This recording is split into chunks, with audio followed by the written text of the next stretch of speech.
So I wanted to do this video for a while now, but I didn't think I was going to do it tonight. I'm having a little bit of a hard time sleeping right now. It's drier than a piece of kindling outside, and I think if a mouse farts, I could die in a fire in my sleep. There's wildfires all over Atlantic Canada right now, and there was an evacuation, like a warning. So what better time than to talk about Montreal prospects? And not just any Montreal prospect.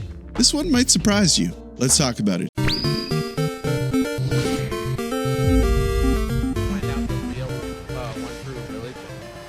So yeah, those wildfires, they're no joke, but I'm pretty confident that they're being contained. I know that additional water bombers were called in from Quebec, so yeah, I think they're taking it seriously, and I'm not too worried about that. What I am worried about, though, seriously, is a fire starting around my area. There is some wooded areas nearby, and there's individuals who will camp there, and all it takes is a cigarette butt, some broken glass, small engine touching brush for too long. But anyway, once I start thinking about that stuff, my mind just keeps going. We're here to talk about a special prospect in the Montreal Canadiens pool, who I've talked about before and might not be such a surprise to some of you, but I'm really hot on this prospect, and I think he's going to get some play this season, and I want you, the community, to be aware of him. Speaking of the community, we're now 43 subscribers away from 15,200 subscribers,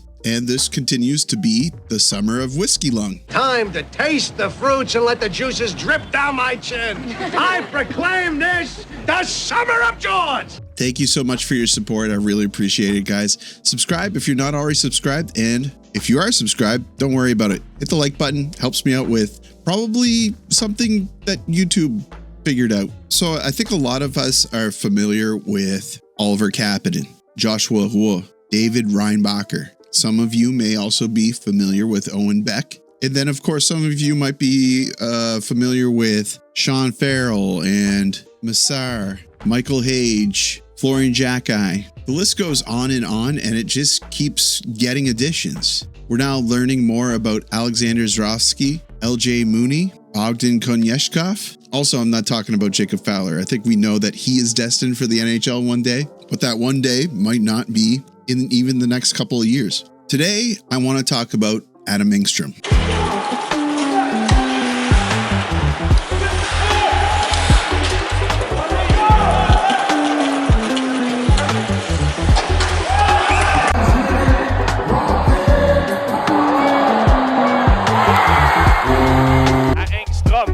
Contre-attaque du Rocket. Engstrom en zone ennemie. Engstrom. Puis va devant Scarbosa. Laisse aller le tir là-bas! Adam Engström's story is kind of wild when you look at it. In 2022, Montreal took him in the third round, 92nd overall. And at that time, if I'm being honest, he wasn't touted as a super prospect. I remember reading the scouting reports, a smooth skating Swede who had great tools, was great at reading pressure, confident with the puck, and able to weave in and out of situations. On the flip side, he needed to fill out physically, and his defensive play at a higher level was still uncertain. And at that point, his offensive skills weren't exactly wowing scouts either. But then we saw a jump for Engström. In 2023, playing in the SHL, he made first pairing and was one of the top under 20 players in the entire league. That gets people noticing you. He went from being maybe a fifth or a sixth option someday to a legit NHL prospect. Then you started seeing prospect analysis and prospect pool insights saying, hey, this kid could be a second pairing guy. Then last year in the 2024 prospect tournament in Montreal, he didn't just blend in, he really stood out with that crop. Calm under pressure, making smart passes, showing flashes of physicality. It definitely looked like his SHL experience translated well into the NHL. And while a lot of individuals were watching Reinbacher and certainly Hudson, I was saying, hey, this Engström kid looks like he's got an intelligent, smart play style, and he's not getting in trouble very often. Now, looking at last season, 24-25, he joined the Rocket and put up 27 points in 66 games. That's pretty solid for a rookie defenseman who's making the jump to NA hockey. But there was zero adjustment issue, and his skating and poise carried over instantly. So why didn't he get the call up last season, at least to show what he brings to the NHL? Yeah, there were certainly injuries last season, and there was opportunities for Logan Mailloux to get a couple of shots, but I still think that he was keeping his place in line. The pecking order on the left side last season was, of course, Hudson found his spot, and then Reinbacher, if he would have stayed healthy. Then it was Mailloux, and then finally Engstrom. And you're sharing that spot with Struble and Xhekaj because they're both left side guys, and you know what? They were kind of loaded up on left side guys, right?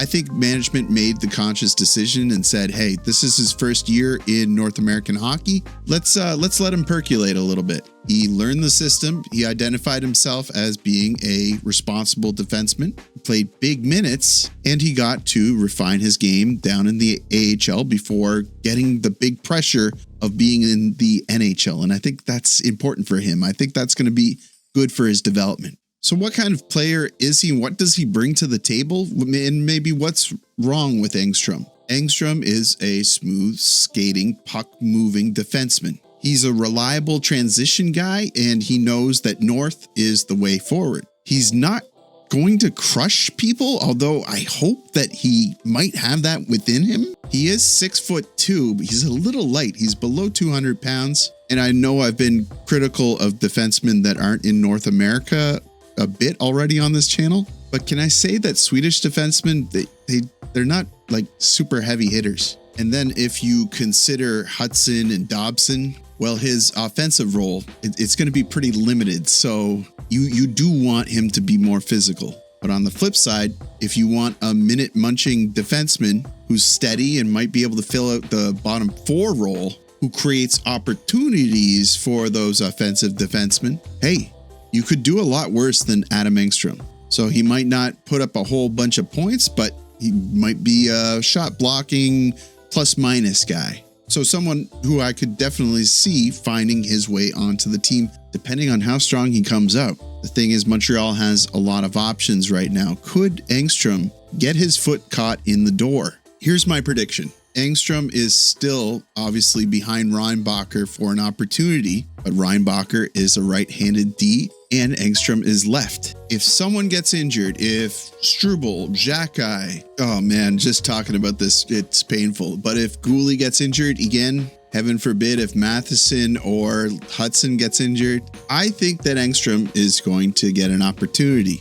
If he does an exceedingly good job, he might get some games. Because you have to think at the back of their mind, they're trying to create value with this young defenseman. And he's on year 2 of 3 for his ECL. So Canadiens have him for another year on that contract. If you look at Engstrom with some development time in the NHL, and then maybe some more next year, oh baby, you got a stew going. You take this home, throw it in a pot, add some broth, a potato, baby, you got a stew going. And then you're going to be saying to yourself, how did this guy go so late? He's got the tools. He's proving that he can play in North American ice. And now he just needs that opportunity or several opportunities or just games here and there. You know what I mean? But what do you think? Let me know in the comments. Is Engstrom a sleeper pick? Am I gassing him too hard? Or do you think maybe Xhekaj or Struble will really rise to the occasion this season and lock up a spot? Let me know in the comments, guys. Well, it's 12 o'clock here, midnight. I have my news on the other monitor. There hasn't seemed to be any other fires starting in the city, so that's good. Hope you guys are all doing well, keeping cool, having a good summer. I might do like a vloggy type video here soon on the membership videos. So if you're not a member, become a member, see how things are going over in Whiskey's way.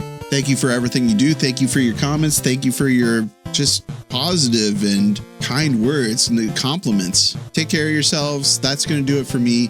Like the video, helps me out with YouTube algorithmy stuff. Subscribe if you're not already subscribed. I'd love to have you. And as always, I will see you down in the comments.